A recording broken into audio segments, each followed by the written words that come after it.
Green Book, indeed. Have you seen it? I have, yeah. Yes. I really liked it. So tell me about it. Tell me about the plot. Okay. Relay it. So, Spoiler free for starters, though. I believe the film is set in the 60s. Yes. Yes? Yes. So 60s US of A. Based on a true story. Based on a lovely true story. Not really lovely. No. So, the film follows Viggo Mortensen's character, whose name I've forgotten. Tony Valalinga, Tony Lip. Fuck, fair play. What an actual memory on him. Memory. Yeah, so Tony, who is working as his normal job as a He's valet like, at a Copacabana kind of a club. valet or a waiter or something Yeah. like that, / bouncer. So that the whole club gets closed down for like 3 months for renovations. So he needs to find another job. And he gets put forward for a driver's job for a doctor. Yeah. When he gets there, he finds out it's Mahershala Ali's character, who is actually a pretty much world-renowned pianist. Don Shirley. Yeah, Don Shirley. Maybe not world-renowned, definitely nationally renowned pianist. To drive him around on a tour, which he has opted to do as a black gentleman in the 60s through the southern states of the US of A. Yeah, in the height of racism. Oh, and there is so much racism in this film. Like, I get, like, there's some stuff I get, like, so angry. I cannot watch Zack and Cody ever again. Oh, because of the janitor. Yeah, the janitor is like the biggest racist in the movie. Like, there's some stuff that happens, and I was like, I cannot believe that in a world that we live in and the species that we are, that this shit was happening. Like 50 years ago. Like not even, because it still after happened. World War. It could after World War II. Yeah, I know. Well, a long time after World War II, and there's still, like, segregation after slavery and all that, but there's still... And I bet it still happens in some southern states. I would not be surprised. It still exists, and it's a bad thing, but, like there's some really hard-hitting, like, moral stories in this film, as well as emotional beats. The movie gets its name from a little green travel book that Tony's character has, which is basically safe places that it's black an people itinerary can for... go, where they can stay in each, like, state or whatever, like safe places for them to stay, to eat and whatever. Exactly. Like, and it's called the Green Book. Yeah, and it's just an adventure of them going through the southern states whilst he plays his music and faces racism. And maybe some people grow, because Tony, like, begins, he's a bit of a slightly racist, but, like, not to the point of aggressively racist, but he's got the undertones. Casual, probably being Italian in the 60s. Yeah, he's got America. like the undertones of racism in him, but then stuff happens along the way that he learns and changes. Can I say, Viggo Mortensen's, like, American accent is fucking class. He's like Brooklyn Italian American accent is awesome. I really like him in this film. He's like a really endearing character. I think that's all down to Viggo Mortensen. Mahershala Ali has slowly become one of my favourite actors. Yeah, everything I've ever seen him in just nails it. I've only seen him in Luke Cage in this. But he's so good in this. I can't, like, I love True Detective, and he's cast as the lead in season 3. Is he? I cannot wait. The season 3 is like set over 3 different time periods, isn't it? It's like they all are. They're always like. Oh, is it? They're always set on like cold cases. Right. As you solve the murder in like the 80s. Yeah, it's all go through the characters, progression. That's cool. Insane. The first season's got Woody Harrelson and Matthew. Yeah, and the second one is Colin Firth and Vince Vaughn. That's it. Yeah. And Taylor Kitsch's in it for a bit. But yeah, I really like Mahershala Ali.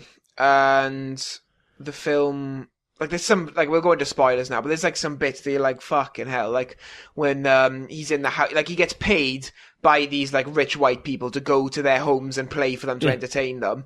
But, like, he asks to use the toilet, and he's, like, about to walk in the toilet, and he's like, where you going? He's like, I'm just going to use the toilet. He's like, oh, the toilet's just outside. And it's literally like a commode, like a fucking wooden box outside. And he's like, why can't I use this one? He's like, oh, yeah, that one looks better from the inside. He's like, he tries to be arrogant. He's like, well, maybe I could drive 30 minutes home, back to my hotel and use the one there. The toilet and then come back. And he's like, we can wait. And that was literally like, as if he would literally rather wait like an hour for him to drive back to the motel and come back than just use the toilet in the house. And, like, they don't let, like, everybody there, including the rest of his band, are dining at this, like, country house. They're white.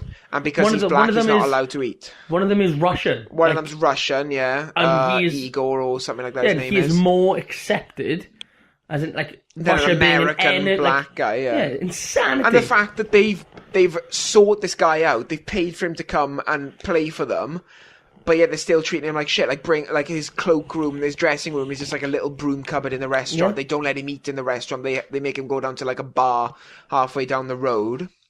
And it's like some of the stuff that, like, he gets pulled over by the police just for being like, and he's like it revealed in the film that he's also like a homosexual as well.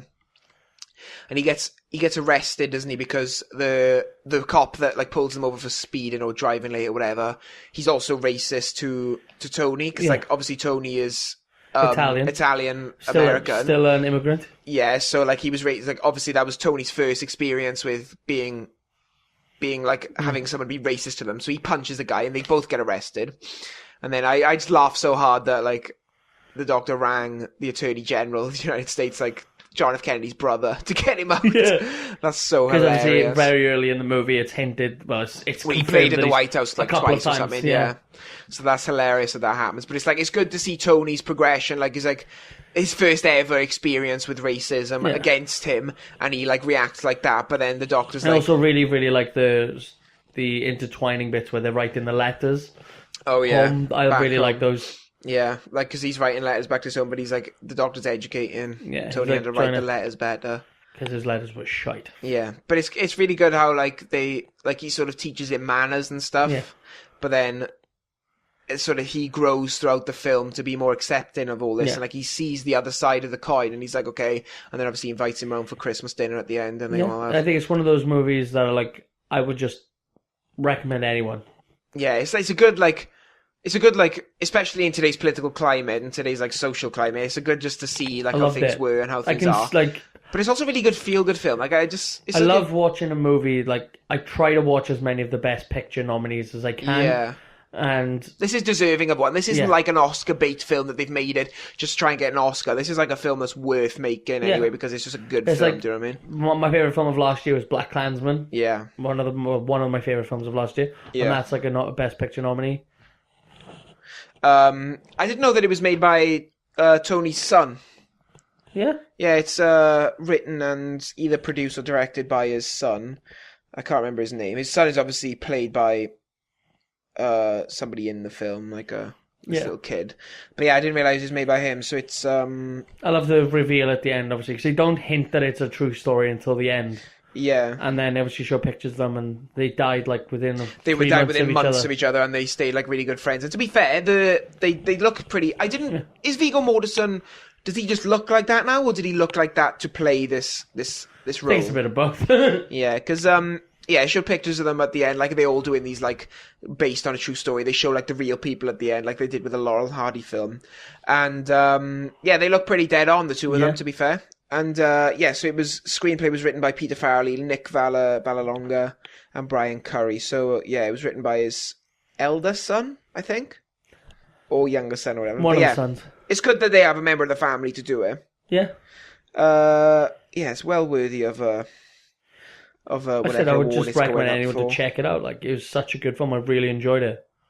Let's have a look at the box office for. It's not like a film. I don't think it's probably made to millions. Be fair, the budget probably wasn't that much on it either. The budget was 23 million. It's made 106 million worldwide, so it's absolutely fucking smashed it. And you think, say double the production budget for marketing. Mm. So say they spent about 50 million for the whole film. They've still doubled their thing. And to be fair, absolutely class. Opening weekend, it made like a good 5 million. Yeah, I think probably the Oscar nomination helped boost it up.